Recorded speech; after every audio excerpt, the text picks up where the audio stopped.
Hadirin kaum muslimin, kita lanjutkan. Fa anjaynahu ashabus safinah wa ja'alnaha ayatan lil alamin. Ini berkaitan dengan Nabi Nuh berdakwah 500 tahun. Ada yang menyebutkan usianya Nabi Adam 1000 tahun, usianya Nabi Idris itu 82 tahun, dan usianya Nabi Nuh itu 950 tahun. Kira-kira kalau kita 950 tahun gimana?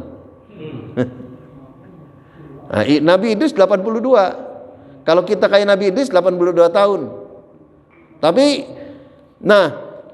dalam riwayat ada berbagai. Ada yang mengatakan Nabi Nuh diangkat jadi nabi ketika usia 40 tahun.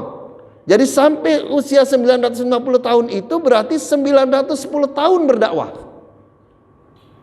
Tapi ada satu kaul riwayat yang mengatakan bahwa Nabi Nuh diangkat menjadi Rasul sekitar usia 450 tahunan, maka kemudian dakwahnya 500 tahun. Nah, ketika Nabi Nuh dakwah 500 tahun, gimana ya 500 tahun ini pada dakwah? Nabi Muhammad berapa tahun? 23 tahun. 13 tahun di Mekah, 10 tahun di Madinah. Nah, Nabi Nuh katakanlah 500 tahun. Nah, ketika 500 tahun itu dakwahnya hanya 80 orang yang beriman. Nisfahu rajulun wa nisfahu nisaun. Jadi 40 orang wanita dan 40 orang laki-laki. Kalau ustadz di sini 500 tahun dakwah 80 orang gimana itu? Ini aja udah banyak yang ketiduran. Kalau nggak ketiduran males lah, nggak ketiduran. Mungkin insya Allah beliau juga sholat subuhnya tepat. Nah, maka kemudian di dalam surat Nuh, surat yang ke-71 ayat 5-10, Nabi Nuh Allah mengkisahkan tentang gelisahnya Nabi Nuh. Qala rabbi inni da'autu qaumi laila wa nahara. Ya Rob, kami mendakwahi umat kami ini, kaum kami ini laila wa nahara. Siang dan malam dakwah. Falam yazidhum du'ai illa firara. Tetapi seruan kami itu tidak menambah iman mereka, justru mereka malah tambah lari. Oh itu Pak, 500 tahun dakwah, bukannya makin bertambah yang beriman, justru mereka itu banyak yang lari. Wa inni kullama da'utuhum linaghfir lahum ja'alu asabyahum fi adhanihim. Tatkala Nabi Nuh itu mendakwahkan, mengajak menyembah Allah, ja'alu asabi'ahum, mereka itu memasukkan jari mereka itu fi adhanihim, ke telinganya. Ditutup telinganya. Jadi kalau di sini ada ustadz yang lagi ceramah, telinganya ditutup. Kenapa? Karena dia nggak mau. Wastaghshaw thiyabahum wa asarru wastakbaru istikbaro. Dia itu mengangkat bajunya, ditutup kepada mukanya. Udah telinganya ditutup, ini begini. Masya Allah banget itu Pak. Jadi begitu dahsyatnya Nabi Nuh menghadapi tantangan dakwahnya. Thumma inni da'utahum jiharo. Karena itu kemudian kami juga, kata Nuh, berdakwah secara terang-terangan. Thumma inni a'lantu lahum asrartu lahum israra. Juga berdakwah secara sembunyi-sembunyi. Hadirin kaum muslimin rahimakumullah. Kita sampai jam berapa? Oh, 5:30. Nah, kita lanjut sedikit. Jadi ketika Nabi Nuh itu kemudian merasa jenuh, merasa bahwa dirinya itu sudah tidak bisa menambah lagi orang yang beriman sebagaimana diwakilkan Allah, maka kemudian Nabi Nuh itu berkata, dalam bahasa lain itu berdoa, wa qala Nuh rabbi la tazar ala ardi minal kafirina dayyara. Ya Rob, jangan biarkan seorang pun di antara orang-orang kafir itu tinggal di atas bumi. Oh, dahsyat ini Pak. Rabbi la tadhar 'alal ardi minal kafirina dayyara. Ya Rob, jangan biarkan seorang pun hidup di atas bumi ini dia itu dibiarkan hidup di atas bumi. Innaka intadharhum yudillu ibadak. Karena mereka kalau dibiarkan itu nanti dia yudillu ibadak, akan menyesatkan orang-orang yang lain. Wala yalidu illa fajiran kafara. Kalau dia nanti punya anak, anaknya pun jadi orang jahat dan dia akan ingkar kepada Allah. Hadirin kaum muslimin rahimakumullah. Singkat kisah, doa Nabi Nuh ini kemudian dijawab oleh Allah. Nabi Nuh diperintah bikin kapal. Oh, bayangkan. Nabi Nuh diperintah bikin kapal.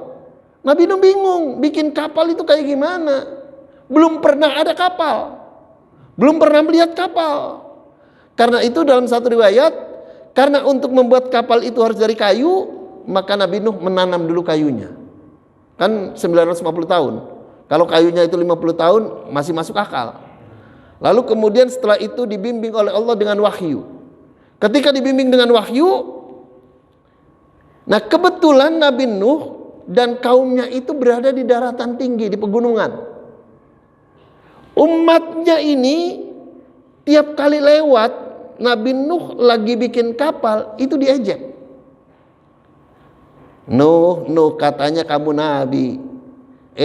Ternyata kamu cuma jadi tukang kayu. Ya kan?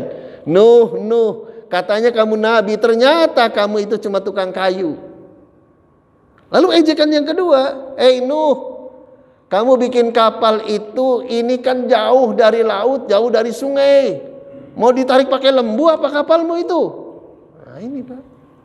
Jadi ternyata jadi ustadz, jadi kiai, jadi ulama juga nggak enak juga Pak. Jadi nggak enak juga, diejek juga kalau ngomong kebenaran. Dibilang ngomongnya keras lah, dibilang ngomongnya wah macam-macam.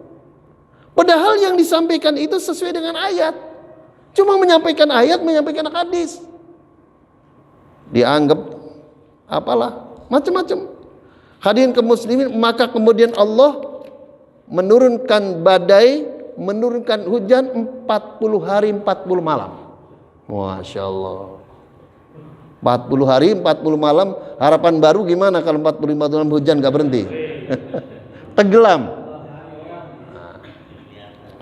Maka ketika kemudian banjir itu ini, kemudian dalam riwayat itu para hewan itu datang menghadap Nabi Nuh, lalu kemudian diambil sepasang, semuanya diambil sepasang. Dikatakan bahwa kapalnya Nabi Nuh itu ada 3 saf. Nah, ini kita ada berapa saf nih? Ada 3 saf.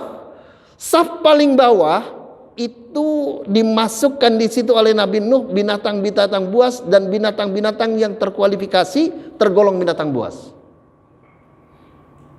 Lalu kemudian saf yang tengah, yang kedua, ini untuk manusia. Jumlahnya 80 orang. Lalu saf yang ketiga yang paling atas, ini saf untuk para unggas. Ada bebek, ada entok, ada burung raja wali, ada burung kasuari, pokoknya semua unggas. Nah ini kemudian berjalan. Banjir terus meninggi. Tatkala Nabi Nuh itu melihat anaknya, siapa namanya? Kan'an, dipanggil.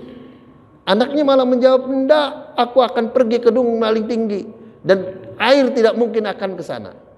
Kata Nabi Nuh, "Tidak begitu. Ini merupakan azab Allah dan tidak ada seorang pun yang akan selamat." Akhirnya semua tenggelam kecuali yang ada di dalam kapal Nabi Nuh. Usai banjir itu kemudian manusia itu jumlahnya hanya 80 tadi. Lalu berkembang biak dan semuanya beriman. Nah nanti ketika Nabi Hud balik lagi Pak. Dan sekarang zaman Nabi Muhammad itu sudah 1400 tahun lebih. Bahkan kalau ditambah usia Nabi Muhammad sejak kenabian sebelum hijrah itu lebih. Maka kemudian banyak orang yang sudah menyimpang dan banyak juga orang yang menyembah berhala. Ada yang berhalanya baru bikin keris, lalu disembah. Ada juga kemudian bikin batu cincin, lalu disembah. Ada yang kemudian bikin gunung, lalu disembah. Jadi banyak. Hadirin kaum muslimin rahimakumullah. Demikian sebagai pengantar, mudah-mudahan ada manfaatnya. Dan kami persilakan barangkali ada yang mau bertanya.